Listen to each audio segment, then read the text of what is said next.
Eh bien, bonjour. Bonjour à tout le monde. Bienvenue. Donc là, du coup, je vais vous faire une présentation de GitLab, une petite introduction. Donc, du coup, effectivement, il y a des personnes qui ne connaissent pas, donc c'est tant mieux. Ça va être l'objectif de faire un premier tour. Et puis, on va voir pendant 6 semaines comment fouiller un peu tout ce projet. Je vais me présenter rapidement. Je m'appelle Jean-Philippe Baconnet. Je suis consultant chez Zenica. Et je fais partie de programmes communautaires des GitLab Heroes, mais pas que. Je fais un peu pas mal de choses qui tournent autour des communautés. Je co-organise des meet-ups en France. Je participe aussi à des ateliers pour le développement autour des enfants. Donc là, j'ai mis le petit icône d'Evox for Kids. C'est assez sympa comme truc. Je ne sais pas si vous connaissez, mais on s'amuse bien. Et puis du coup, je suis aussi fan de Gitpod, qui est aussi un petit programme communautaire, donc si jamais vous êtes curieux de savoir Gitpod, je peux vous en parler aussi, il n'y a pas de souci. Alors là, du coup, je fais une formation, formation GitLab, du coup à Zenica, rapide, juste un petit bémol, un petit aparté sur Zenica. On est principalement en France, on fait aussi de la formation, parce que de base, on fait de la prestation de services, de l'audit, du conseil, etc. Donc là, les modules de formation que vous allez avoir, du coup, ne sont pas du tout dans le style de ce qu'on peut faire à Zenica. Là, c'est vraiment fait spécialement pour mettre en avant la plateforme GitLab en des sessions de 30 minutes, donc ça va aller très, très, très vite. Puis du coup, à Zenica, on fait pas mal de talks, etc. Donc c'est pour ça qu'on a cette vision de partager des informations. Et on est aussi partenaire de pas mal d'entreprises, comme notamment le cloud. Alors là, du coup, pendant cette session de 30 minutes, ça va aller très vite. N'hésitez pas à poser vos questions sur le groupe, sur le chat, il n'y a pas de souci. Et si jamais vous avez des questions et vous ne pouvez pas attendre la prochaine session, n'hésitez pas, hein, je suis un peu partout sur les réseaux, vous pouvez me pinguer, il n'y a pas de souci, je répondrai avec plaisir avec vos questions. Et puis on verra après que du coup, il y aura un peu de travail pour vous à faire, donc il ne faudra surtout pas hésiter si jamais vous bloquez et vous ne trouvez pas. On va avoir du coup 6 modules. Donc c'est un peu ça le programme qui a été défini. Clairement, on va pouvoir un peu improviser ou sortir du programme. Il n'y a pas de souci, ça dépendra de vos questions ou de vos problématiques aussi que vous pouvez peut-être avoir. En tout cas, aujourd'hui, on va faire un petit truc on va rester simple. On va parler de GitLab de manière générale, voir différents contextes. Je mets un mot-clé, le DevOps. Et puis du coup, on va aller ensemble dans GitLab, voir un peu ce que c'est et voir un peu ce qu'on peut faire. Et puis, on va essayer de ne pas aller dans la partie numéro 2 pour configurer des projets. On verra, ça c'est ma tendance. Alors du coup, GitLab, ça a été créé en 2011, donc c'est vieux si on veut, mais du coup, ça n'a pas tellement d'années. Je sais qu'il y a 2 ans, on a fêté les 10 ans. Du coup, ils sont même rentrés en bourse, donc c'est quand même montré que GitLab marche quand même et du coup a quand même un joli succès. Le CEO actuel, c'est Serge Brandige, si je ne corche pas trop son prénom et son nom. Alors du coup, GitLab, en fait, qu'est-ce que c'est ? En fait, l'objectif premier, c'est pour versionner du code source. Et en fait, c'est assez facile parce que dans GitLab, on trouve Git. Donc, voilà, donc GitLab est basé sur Git. Et du coup, tout à l'heure, en introduction, on a eu un concurrent qui a été évoqué, c'est GitHub. En fait, il y en a d'autres. Il y a plein de produits qui, du coup, utilisent Git pour permettre aux personnes voulant stocker du code source, ou tout simplement des documents, pas forcément que du code, et surtout le versionner. Donc, c'était quand même une belle révolution avant d'utiliser Git. Avant, on avait des vieux trucs comme SVN ou comme Clearcase qui sont toujours utilisés. Mais du coup, voilà, Git amène quand même pas mal de belles fonctionnalités. Donc là, moi, dans ces 6 modules, je ne vais pas parler de Git tel quel, parce qu'en fait, ce n'est pas l'objectif. On va vraiment parler de GitLab, donc là, l'énorme surcouche qu'il y a au-dessus de Git. Là, l'objectif, ce n'est pas de comparer. Effectivement, on pourrait comparer les solutions. Alors, le petit icône de droite, c'est Bitbucket. J'ai juste entendu parler, je n'ai jamais été voir. Moi, je connais GitHub et GitLab. Là, voilà, je ne vais pas les comparer. On va voir qu'il y a des notions. Je vais peut-être faire des allusions de temps en temps, parce qu'il y a des noms qu'on retrouve dans GitHub, qu'on retrouve différemment dans GitLab. Mais voilà, je ne m'attarde pas à des comparaisons. Ce n'est pas l'objectif. Il faut savoir une chose, que dans GitLab, il y a une communauté qui est assez énorme, dans le sens où, du coup, il y a un forum. Donc, j'ai mis l'URL, forum.gitlab.com, qui du coup permet de répondre à des questions, permet d'avoir des informations, voilà, nous donner un petit coup de main. Je sais que sur Stack Overflow, qui est assez connu, il y avait pas mal de questions aussi qui sont traitées et pour lesquelles des réponses sont apportées.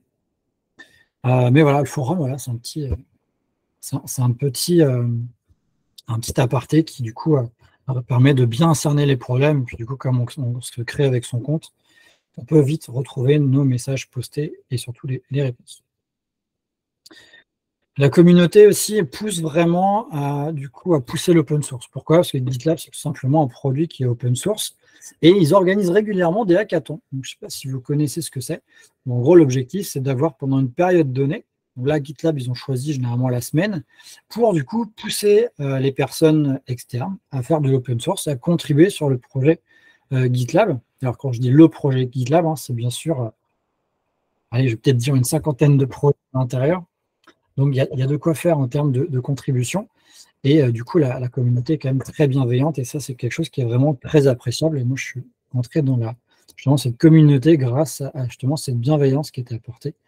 Et dans le cas, on aime bien s'entraider, etc. Donc là, pour les hackathons, en fait, je n'ai pas mis le lien, mais il y a un groupe Meetup qui permet en fait de faire du pair programming. Et du coup, de voir ce qu'ils font. Donc, c'est vachement appréciable. Moi, je sais que je suis un peu de Vue.js sur des projets perso. Du coup, quand en fait, je les vois faire du pair programming sur du Vue.js sur GitLab, j'apprends énormément de choses. Donc, du coup, les personnes sont très, très sympas et du coup, répondent à des questions en direct. Donc, c'est très interactif.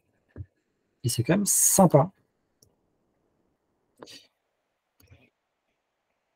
J'ai mon ordi qui chauffe un peu. On va continuer. C'est bon.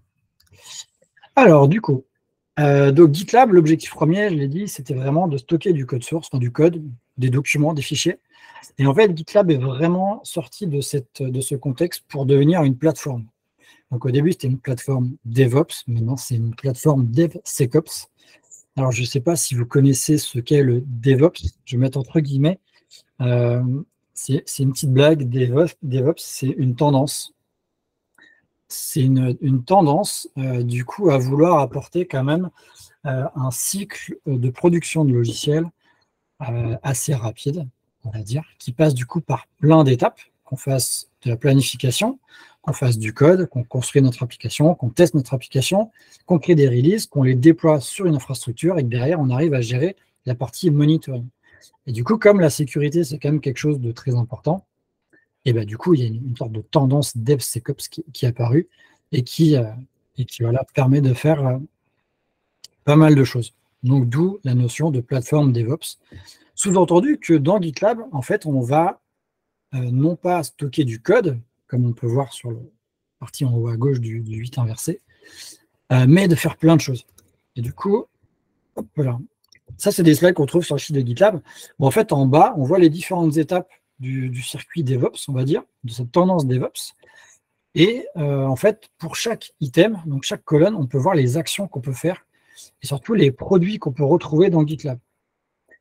Vous voyez que là, on ne va pas les compter, de toute façon, ce n'est pas l'idée, ce n'est pas l'objectif, mais on a énormément en fait, d'étapes, énormément de choses qu'on peut faire dans GitLab. Donc là, on a prévu 6 sessions, mais du coup, au bout des 6 sessions, je vous rassure, vous n'aurez pas tout vu, parce qu'il y a tellement de choses que moi, j'en découvre tous les jours. Et du coup, pour faire toutes ces choses, en fait, GitLab intègre beaucoup d'outils. C'est-à-dire que du coup, GitLab, c'est une énorme plateforme, je vous l'ai dit, hein, il y a du développement, il y a aussi de l'open source qui du coup ramène des fonctionnalités, mais en fait, GitLab ne réinvente pas tout, et du coup, en fait, va se baser sur des éléments. Par exemple, il y a le module, je crois que c'est le 5e, on va parler de Kubernetes, on va voir comment, en fait, GitLab intègre Kubernetes pour pouvoir déployer vos applications dessus. Et l'objectif, c'est un peu une tendance qu'on avait, je vais dire, il y a 10-15 ans, c'est d'avoir en fait toute votre application qui est gérée dans un seul produit. L'objectif, c'est vraiment de gérer votre projet de A à Z sans quitter GitLab. Bien sûr, il faudra quand même aller voir un peu dans d'autres, mais il y a énormément de choses.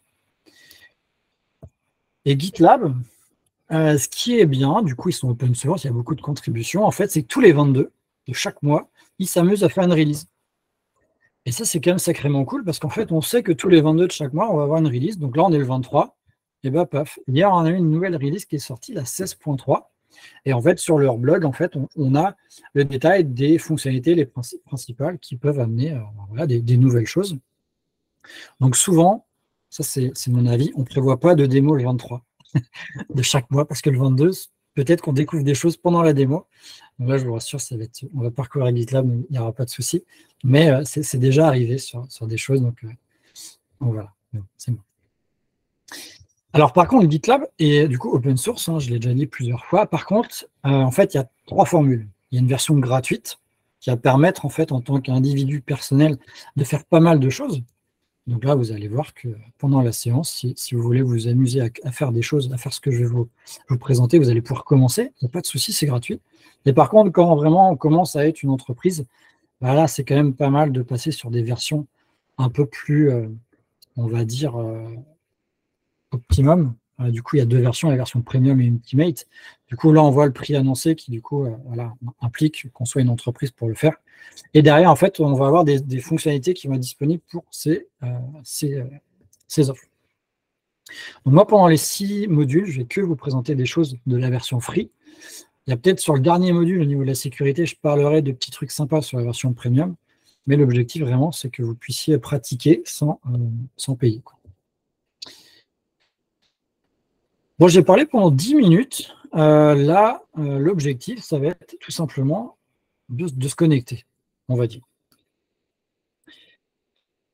Je vais changer. Donc là, on va se connecter sur gitlab.com. Je suis connecté. Je ne vous montre pas la déconnexion. Voilà, c'est comme tout site. On va tout simplement, et je pense que là, vous pouvez commencer à aller directement aussi le faire. Alors, le chat, il est où? Il est là. Alors, j'ai une question. Je ne l'avais pas du tout vue. Pour la version premium, combien ça coûte pour une équipe de moins de 10 personnes par mois? Et bah, tout simplement, le prix, c'est 29 $ par user et par mois. Donc, si on est 10, 290. Voilà. Une équipe de moins de 10 personnes, voilà, ça relève un petit problème que je vais vite vous en parler. Je mets en touche cette question pendant 5 minutes. Donc là, en fait, dans GitLab, on va faire un petit tour de cette. Donc là, vous voyez, en fait, vous avez les projets sur lesquels j'ai. Alors bon, ok, c'est des projets que j'ai de test ou des projets sur lesquels des droits m'ont donné. Vous n'avez pas ça, c'est normal.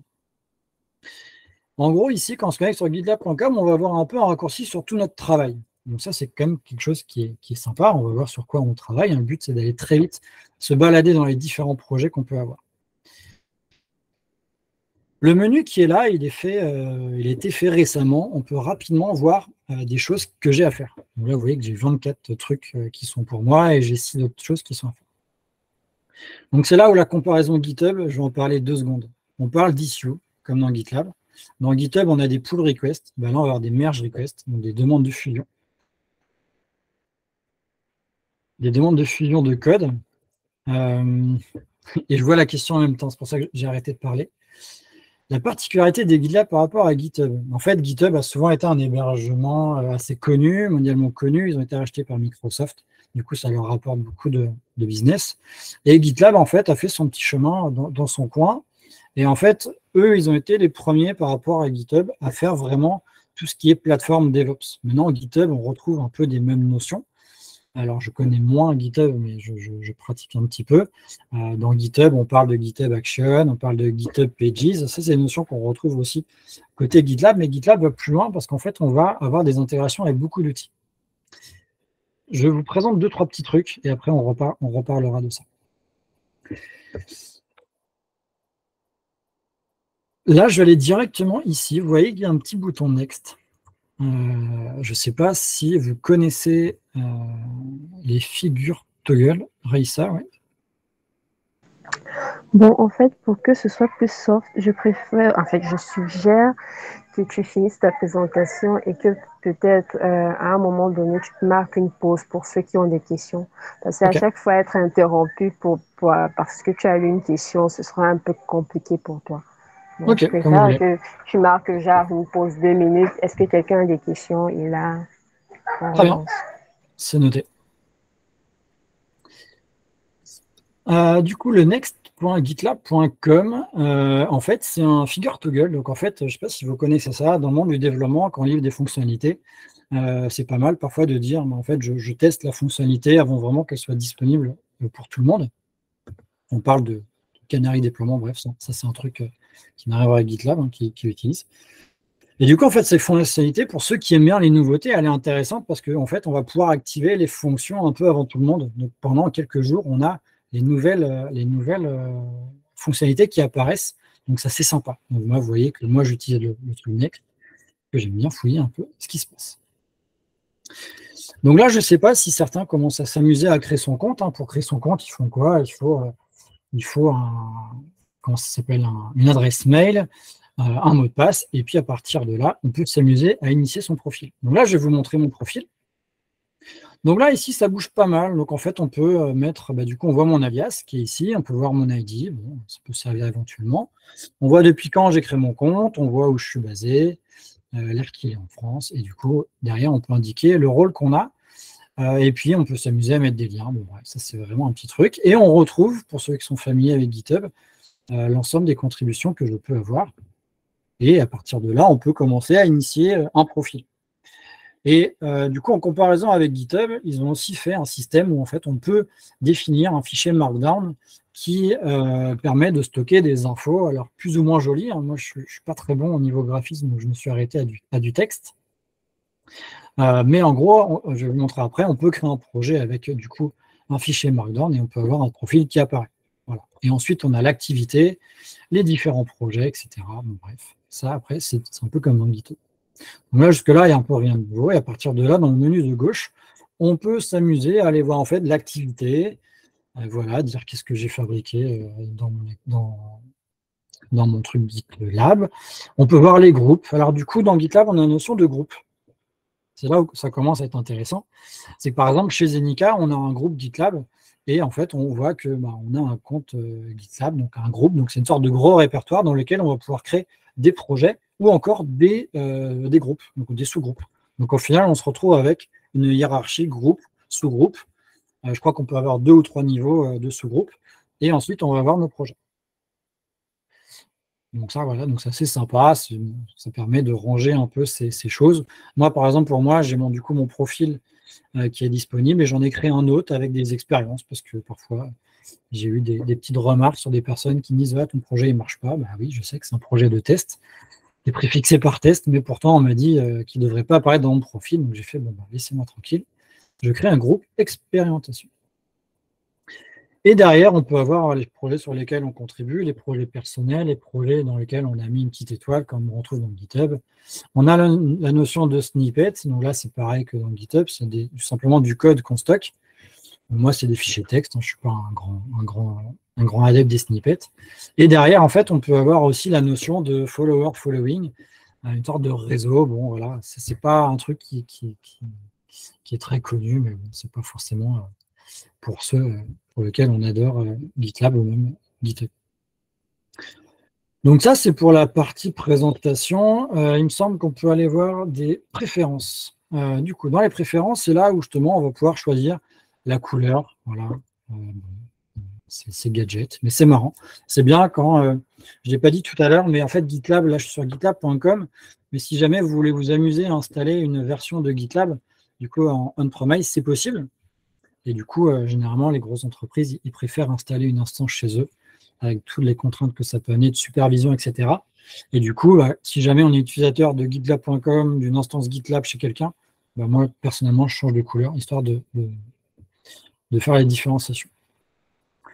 Donc après, c'est des options assez gadget dans les préférences, dire la langue, calendrier, etc. Je vois cette partie-là, GitLab, ils amènent des nouvelles fonctionnalités assez régulièrement. Et du coup, ils se sont dit aussi que mettre un peu d'IA, ça serait quand même quelque chose de sympa. Et du coup, il y a ce qui s'appelle le code suggestion qui est en mode bêta, donc qui prévient vraiment que c'est en bêta, donc il peut y avoir des anomalies ou des choses à redire. Mais en tout cas, on peut l'activer. Par défaut, c'est désactivé pour éviter de perturber les utilisateurs sans qu'ils soient au courant. Mais en tout cas, voilà. Donc ça, je pourrais l'évoquer dans 15 jours, dans la prochaine session, parce que ça va rentrer dans la partie configuration de projet. Et du coup, là, on voit une première notion où, en fait, GitLab, du coup, est en lien avec beaucoup de projets. Donc là, on voit qu'il n'y en a que 2, mais on peut activer SourceGraph. Donc, c'est un produit qui permet, en fait, de faire des recherches dans GitLab plus avancées. Surtout en termes d'historique, c'est assez pratique pour voir qui, par exemple, a laissé un mot de passe traîner dans un projet. Je plaisante, mais ça arrive, et SourceGraph est très bien pour faire ça. Mais ça permet aussi de voir l'historique, tout simplement un peu plus poussé que dans GitLab, et surtout dans une interface un peu différente. Donc, si on regarde les settings qu'on peut voir sur mon profil, du coup, on peut voir les notions sur mon compte, l'activer le Two-Factor Authentication pour être sûr que ce soit bien vous. On peut voir, du coup, la facturation. Voilà, on voit que j'utilise le free plan. Et derrière, on peut avoir, par exemple, des access tokens. Donc, ça, c'est des tokens qui vont permettre de connecter GitLab à d'autres choses. J'en parlerai dans 15 jours, mais on peut mettre du VS Code dans GitLab. Donc, on aura besoin de tokens. On peut gérer le mail, le passeport, les notifications. Tout simplement pour savoir est-ce que vous voulez recevoir des notifs par mail dès que quelqu'un fait un commentaire sur un de vos projets. Et puis voilà. Donc là, il y a un truc qui est assez nouveau, c'est les templates de commandes. Je pourrais en parler un peu plus tard. Voilà. Donc en fait, au niveau des settings de votre profil, il y a quand même pas mal de choses. Pas mal de choses qui vont être à renseigner. Si vous êtes en train de créer votre compte, vous allez vous amuser à mettre pas mal de choses. Et du coup, à partir de là, en fait, on va pouvoir tout simplement, par exemple, créer des projets. Moi, je vais vous juste vous montrer un projet. C'est le premier, je crois que j'ai déjà ouvert. Voilà. Donc là, en fait, j'ai créé un projet. Comment j'ai fait pour créer un projet? Je suis passé par le petit plus, tout simplement, en haut à gauche, et j'ai fait un nouveau projet. Nouveau projet repository. J'en ferai un après. Mais là, du coup, c'est vous retrouvez cette description. J'imagine. Je vais switcher d'écran. C'est celle-là. En fait, si vous voulez mettre, par exemple, des informations vous concernant dans un format Markdown, en fait, il suffit de créer un projet qui a exactement le même nom que votre user. Donc ça, c'est vraiment le nom d'un projet. Et à partir de là, vous pouvez créer un fichier Markdown. Donc après, on retrouve, à un moment donné, il y avait une sacrée mode, pareil, dans GitHub, pour voir quels étaient un peu les plus beaux profils qu'on pouvait trouver. Donc il y en a qui sont vraiment très jolis. Moi, en tout cas, moi, j'ai mis les infos me concernant pour dire un peu qu'est-ce que je fais de mes journées et où on peut me trouver, sachant que c'est pas forcément tout à jour. Ouais. Donc ça, c'est un petit peu aparté, c'est un petit truc qui est marrant à faire. Et que si jamais vous voulez vous amuser avec GitLab si vous n'avez pas de projet, en fait, je vous incite vraiment à créer du coup votre profil et créer un premier projet qui est équivalent au nom de votre user GitLab. Et à partir de là, vous allez pouvoir créer un fichier Markdown. Et du coup, peut-être que dans 15 jours, on pourra voir, peut-être on aura le temps de regarder certains profils, peut-être à voir avec les organes. Alors là, je vais m'amuser du coup à créer un groupe. Je vais m'amuser à créer un groupe vide. Du coup, on va l'appeler GDG. Je vais mettre court. Et je vais mettre my group. Là, vous voyez que le groupe name, il apparaît ici dans l'URL. Allez, le projet, je vais créer en public. Normalement, il n'y aura rien à craindre. De toute façon, je serai au courant si quelque chose se passe. Et à partir de là, on peut inviter des gens. Alors, il y avait une idée qu'on évoquait avant de commencer, c'était de vous dire de créer un profil directement dans mon groupe, dans ce groupe-là. Sauf qu'en fait, quand on crée un groupe, en fait, on se retrouve avec aussi des paramètres. Et du coup, vous voyez, le dernier, c'est le bailing, donc le prix. Et en fait, on peut avoir une version gratuite, mais en fait, on se retrouve avec 5 users par namespace. Donc là, à partir de là, en fait, on ne peut pas tous vous inviter. Malheureusement. Donc là, ce qu'on dit, c'est vraiment créer votre projet et après, vous pouvez nous les envoyer pour du coup qu'on regarde, ou si vous avez des questions sur un projet spécifique, du coup, j'essaierai d'y répondre en fonction du nombre de questions et du temps que ça peut que j'ai par mes autres activités. Donc, quand on crée un groupe, donc là, c'est le premier groupe qu'on a créé ensemble. J'ai pas grand-chose. J'ai un ID de groupe. Et là, on voit, donc je peux inviter des gens, bien sûr. Donc là, en fait, directement, il me propose de créer des sous-groupes ou des projets. Donc là, je pourrais m'amuser à créer un sous-groupe, mais du coup, je créerai tout à l'heure un projet.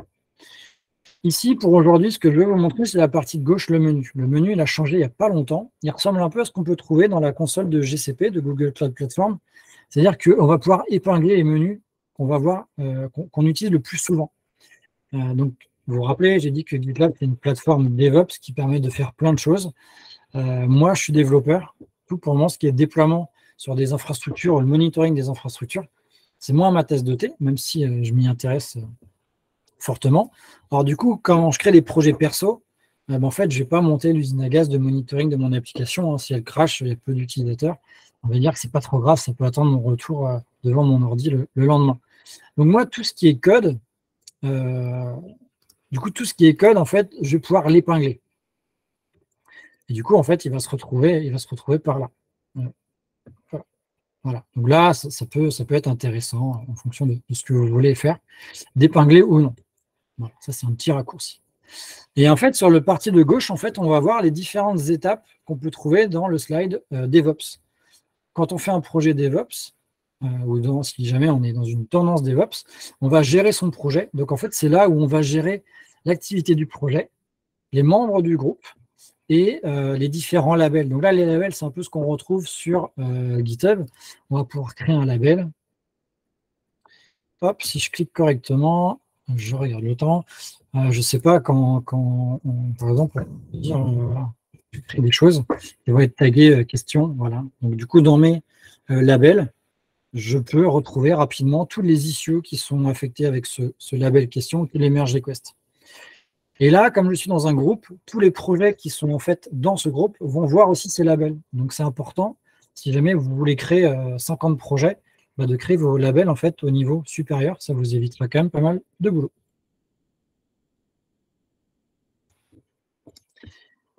Ensuite, donc là, c'est le management du groupe ou du projet. Et ensuite, on va voir la gestion de planning. Quand on parle de planning d'un projet, en fait, c'est tout ce qui va être des issues. Donc là, on le verra la semaine prochaine, comment on crée des issues, mais c'est un peu des issues comme dans GitLab, comme dans GitHub, pardon. Et on va aussi pouvoir faire un board d'issues. Que moi, j'utilise depuis très longtemps. En fait, comme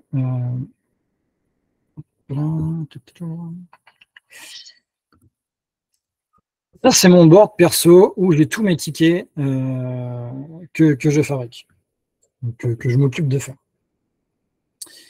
Donc, vous voyez qu'il y en a plein, j'ai mis plein de choses, plein de labels, etc.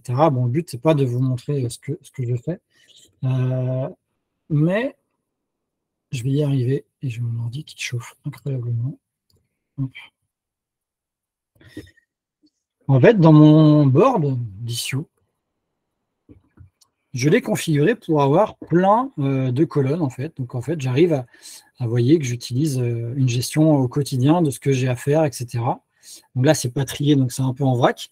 Mais voilà, donc là, je gère en fait mon projet d'organisation personnelle dedans. Bon, vous voyez que c'est pas très forcément passionnant pour vous. Mais en tout cas, voilà, c'est possible de gérer un groupe, de gérer des issues et d'essayer de les planifier. Alors là, on voit que par défaut, on a toutes les issues ouvertes et fermées, parce qu'en gros, c'est les trucs principaux. Et après, libre à vous de faire un peu ce que vous voulez.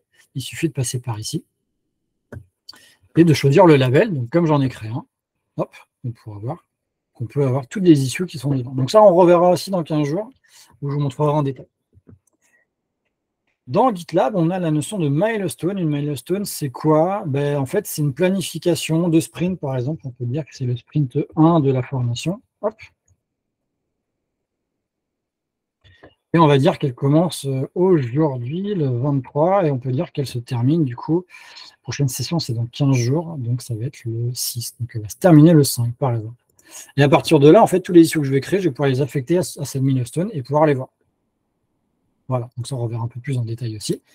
Mais ça, c'est tout ce qui concerne la partie management. Après, au niveau du code, donc là, je suis dans un groupe, donc je ne peux pas stocker de fichiers tel quel, donc on verra par la suite.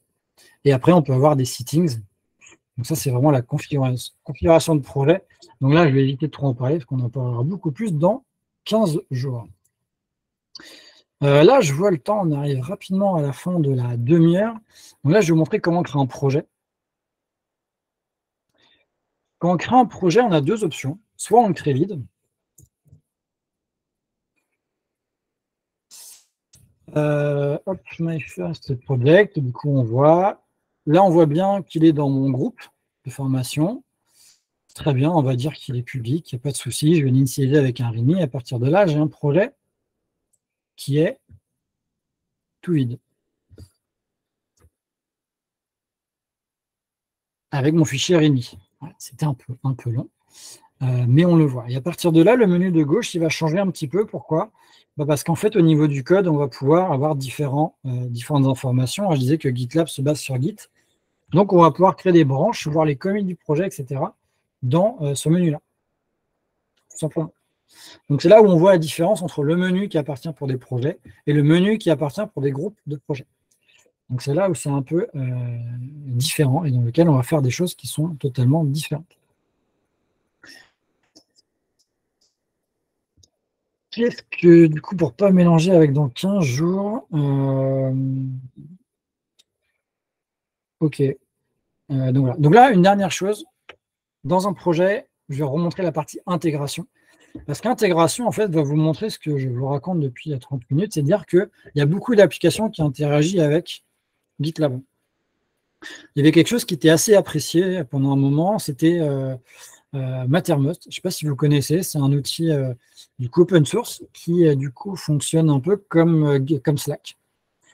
Et en fait, on pouvait s'amuser à configurer Slack, du coup, ou Mattermost, pour dire quand est-ce qu'un message est popé dans Slack. Donc, est-ce que c'est quand il y a quelque chose qui est poussé sur le repo? Est-ce que quand une nouvelle issue apparaît, etc. Enfin, on a pas mal de choses qu'on peut configurer. Et à partir de là, en fait, on retrouve des informations qui remontent dans le Slack. GitLab évolue souvent. Et en fait, vous voyez que là, il y a un petit message qui indique que les notifs dans Slack seront dépréciés. Donc, c'est pas la fin du monde. Hein, en fait, c'est un choix qui s'explique. C'est eux qui l'ont décidé côté GitLab. Mais en fait, on peut faire autrement. C'est-à-dire qu'on peut intégrer des projets, enfin, des applications qui ne sont pas dans la partie intégration, directement à partir de Webhook. Comment ça marche un Webhook? Le Webhook, généralement, c'est un projet qui s'inscrit dans un autre, et dès que le second projet réagit, en fait, il envoie un message à l'autre. Un peu ça l'idée. Et du coup, en fait, on va renseigner une URL du Webhook, et à partir de là, donc bien sûr, il y a un petit token, et à partir de là, on va pouvoir choisir le trigger, donc l'événement qui va enclencher un appel au Webhook. Donc, ça peut être un push, ça peut être la création d'une issue, ça peut être, on verra après, enfin, d'autres choses, etc. Donc, c'est là où, justement, ça peut vous faire penser à des idées d'intégration pour, du coup, je ne sais pas quel outil de communication vous pouvez utiliser, hein, du Mattermost, du Slack, du Google Chat, ou ça peut être encore d'autres solutions, bien sûr. Mais du coup, vous allez pouvoir essayer de récupérer des infos automatiquement dans Slack. Et c'est quelque chose qui est très appréciable parce qu'au final, sans quitter votre outil de communication, si vous faites du dev dans un IDE X ou Y, eh bien, en fait, vous allez pouvoir recevoir des infos de GitLab. Et ça, c'est quand même quelque chose qui est super sympa et super pratique au quotidien. En parlant d'intégration, allez, je vais parler d'autre chose. Du coup, ouais, ma connexion, je sais plus ma connexion. Donc là, en fait, je suis dans un projet Git. En fait, vous voyez que là, GitLab propose différentes choses. Si vous faites de l'open source ou si vous utilisez des projets open source, vous savez que quand on crée un projet, c'est bien de créer une licence. Là, en fait, GitLab permet d'avoir un petit raccourci pour ajouter une licence. Et par exemple, rajouter une licence, on va pouvoir choisir les licences normalement. Hop, hop, hop, la licence qu'on veut. Bon, on va éviter de parler de licence BSL. Ça pourrait choquer. Et en fait, on va directement pouvoir committer dans l'interface graphique et même pousser en termes de GitLab. Et on va voir que notre projet il se retrouve avec une licence. Donc ça, c'est aussi quelque chose qui est une volonté de GitLab de dire GitLab, ce n'est pas qu'un outil de dev. Toute personne d'un projet IT peut travailler dans GitLab. Moi, je sais que j'ai travaillé avec des PO, avec des testeurs qui, du coup, travaillaient dans GitLab. Et ça, c'est vraiment, je trouve, quelque chose qui est très intéressant parce que toutes les personnes d'une équipe travaillent dans la même application. Et en fait, même côté GitLab, c'est exactement ce qu'ils font. Cet après-midi, je regardais un peu ce que faisaient les UX. et ben, en fait, tous leurs projets sont dans GitLab. Donc, c'est quelque chose, moi, que je trouve ça vraiment génial. Et du coup, pour faire de l'édition de fichiers, GitLab propose deux choses. Il y a le bouton Edit qui est là. Soit on va pouvoir utiliser le Web IDE. Donc, le Web IDE de GitLab, c'est du coup un IDE en ligne, en web, qui du coup évolue aussi. Avant, c'était entre guillemets un simple interface graphique dans GitLab qui permettait de modifier son fichier. Alors que là, depuis, je ne sais plus quelle version, mais je crois que c'est la version 16.0, donc depuis mai de cette année, en fait, ils ont amené une version plus poussée qui est basée sur du VS Code. Donc, je ne sais pas si vous faites du développement ou de l'utilisation de fichiers avec VS Code, mais en tout cas, vous pouvez le retrouver. Et du coup, en fait, vous pouvez carrément voilà, faire ce que vous faisiez dans VS Code. Et du coup, si on voit que je modifie le fichier très rapidement, je vais faire une autre modification. Et que j'enregistre, en fait, on voit que je peux directement committer par ici, et committer et pousser. Donc, c'est quelque chose qui est aussi sympa et qui permet, voilà, sans quitter son navigateur, de pouvoir faire des modifs de code. Donc, c'est vraiment, vraiment sympa. Et après, du coup, voilà, je reparle de Gitpod parce que c'est un produit que j'aime bien aussi. En fait, on voit que, du coup, Gitpod est intégré dedans. Et qu'il y a quelque chose qui arrive aussi, ils veulent faire du cloud environnement dans GitLab. Donc ça, c'est pas prévu d'en parler, c'est en bêta. J'avoue que j'ai pas encore testé, j'aimerais bien, mais j'ai pas pris le temps. Mais du coup, voilà, si jamais vous êtes preneur, je pense que j'écrirai des articles prochainement dessus. Je pense que j'ai fait le tour. Je vois qu'il est déjà 43. Je vais repasser 2 secondes sur le slide pour vous dire que la prochaine fois, c'est le rendez-vous le 6 septembre, si du coup je ne me trompe pas, Ézéchias et Louis. Et on verra comment configurer un projet. Donc là, vraiment, comment gérer ces branches, ces issues, ces merge requests, du templating. Enfin bref, là, on rentrera vraiment dans le vif du sujet en termes de projet. Là, c'est vrai que c'était qu'une introduction, hein, c'était vendu comme ça. Donc, si vous avez des questions, pardon, vous pouvez utiliser les réseaux, les poser là. Je ne sais pas si on a le temps, vous me direz. Mais en tout cas, n'hésitez pas à me contacter et je répondrai avec plaisir à vos questions. Alors, est-ce qu'il y a des questions?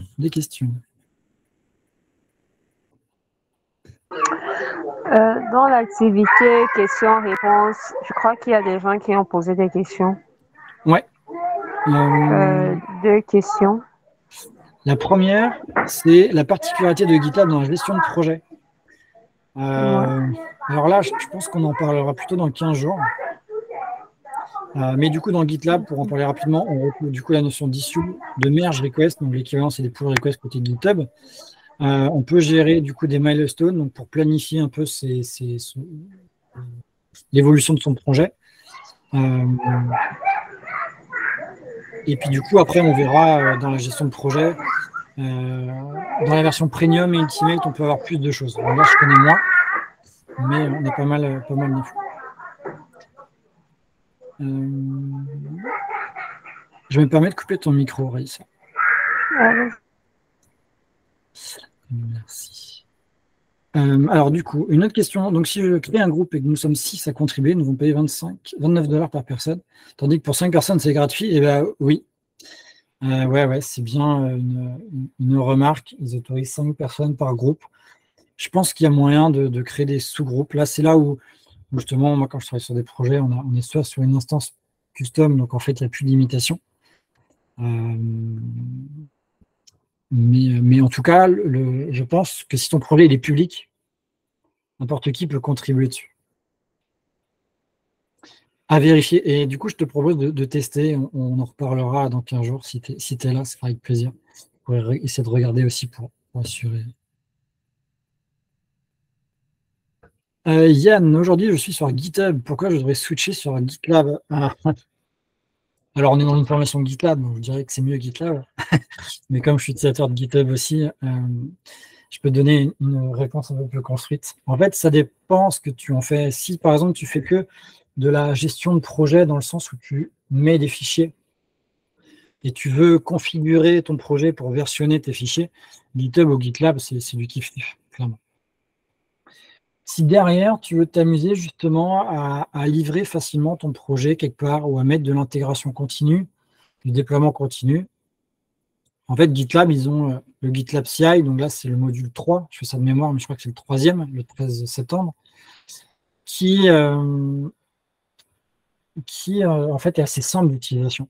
Et rapidement, tu peux faire des choses, alors que du coup, dans GitHub, il n'y avait pas quand ça a été créé. Depuis 1 an et demi, je crois, ou 2 ans peut-être, il y a les GitHub Actions qui permettent de faire de l'intégration et du déploiement continu dans GitHub. C'est a priori facile. Moi, je sais que j'y arrive pas à m'y mettre. Je pense que je suis un peu... voilà. J'ai mis le nez dans GitLab, je ne veux pas me mettre dans GitHub Action, mais sur des projets, il va falloir m'y mettre, donc je pourrais comparer. Du coup, j'ai vu que c'est ce que tu faisais, les GitHub Action. Voilà, je sais que GitHub vend aussi sa façon sécurité. Je connais des Nantais qui sont au taquet sur ce truc-là. Et en tout cas, bon, voilà, dans GitLab, c'est pareil. Tu as des choses. Et du coup, un autre argument, c'est que voilà, GitLab veut aller plus loin jusqu'au déploiement vraiment et le monitoring de ton appli. Donc ça, c'est quand même assez cool. Par exemple, je ne sais pas si vous connaissez Sentry, c'est une application qui récupère des logs. Du coup, tu peux créer un projet, tu peux lui dire de tracer tes events dans ton projet Sentry. Et en fait, en faisant 2-3 commandes dans GitLab, 2-3 opérations, tu peux récupérer tes logs dans GitLab. Donc en fait, tu n'as plus besoin de te connecter à Sentry.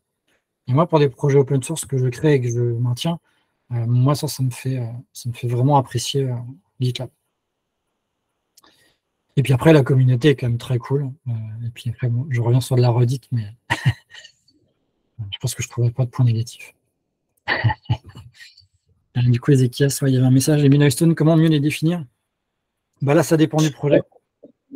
En fait, je transmets les messages qui sont dans le truc là au niveau du truc. Ouais, je crois que c'est la dernière question, donc tu es... Ah non, il y en a encore d'autres. Ok. Du coup, les milestones, comment mieux les définir? Bah, en fait, là, ça dépend de votre projet. Par exemple, moi, je travaille sur mes projets pro en agilité. Donc, on a des sprints de 3 semaines. Donc, une milestone, c'est 3 semaines. Voilà. Donc, je définis des périodes de 3 semaines. Tout à l'heure, je vous ai montré très rapidement mon organisation perso. Une milestone, c'est 1 semaine parce que je veux tracer et organiser mes tâches à faire à la semaine. Voilà. J'aurais pu faire autrement. Hein. Clairement, il y a plein de choses différentes.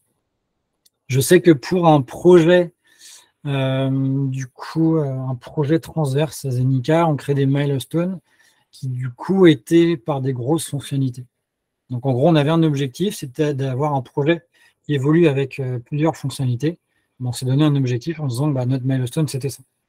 En fait, ça va dépendre de ton contexte projet, si c'est du pro ou du perso déjà, et puis après du fonctionnement de ton projet. Donc, si tu es en agité, c'est du 3 semaines, du 2 semaines, d'une semaine. Donc, j'ai envie de dire, ça dépend. Réponse facile. C'est quoi les issues? Des issues. Alors, du coup, les issues qui sont dans GitLab, c'est exactement la même chose dans GitHub.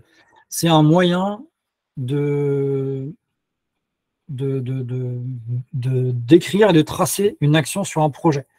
Une action dans un projet, ça peut être quoi? Ça peut être tout simplement une question. Tu essayes de faire fonctionner un projet, tu n'arrives pas, tu as besoin d'un coup de main, tu crées une issue. Donc là, les gens vont te répondre. C'est justement le côté bienveillant dans GitLab, il est assez bien pour ça. Ou alors, tu es sur un projet et tu dis, bah, moi, je suis dans un contexte où j'aimerais bien avoir cette feature, est-ce que ce serait capable de le faire? Et là, dans ces cas-là, bah, en fait, les personnes vont prendre ton ticket, l'étudier, et puis bah, éventuellement, si le projet open source et que quelqu'un veut s'amuser à faire ta fonctionnalité, bah, il va pouvoir le faire. Donc voilà, donc c'est un ticket, en fait, tout simplement, pour pouvoir tracer des choses. Voilà. Et du coup, sommes-nous autorisés à te prendre sur les réseaux sociaux pour plus d'échanges? Mais ouais, carrément, vous pouvez, n'hésitez pas. Hein. Du coup, je suis actif sur Twitter, nouvellement X, mais un peu plus sur Blue Sky maintenant, sur LinkedIn aussi, enfin bref. Allez-y. Je crois que sur mon site qui du coup est hébergé sur GitLab, je crois qu'il y a toutes ces choses. Donc vous pouvez, bien au contraire, si vous avez besoin de coups de main ou voir justement des nouveautés dans GitLab. Et du coup, Yann, si je reformule ta réponse, c'est l'intégration des autres outils qui sont mieux faits. Ouais, exactement. Exactement. Alors du coup, moi, je vais vous poser une question. Est-ce que certains sont amusés à créer leur profil sur GitLab pendant la formation ou comptent le faire juste après ou dans la semaine? Vous pouvez mettre un petit pouce sur Meet. N'hésitez pas à répondre dans le chat. Juste après. Excellent, cool. Il y en avait déjà, juste après, donc c'est déjà. Et tu l'as installé chez un client, Yann, c'est top. Déjà, ok. Alors, du coup, pour ceux qui ont déjà un compte, j'espère que vous avez appris des choses sur la gestion de profil. Après, on va essayer d'aller un peu plus dans le détail dans 15 jours.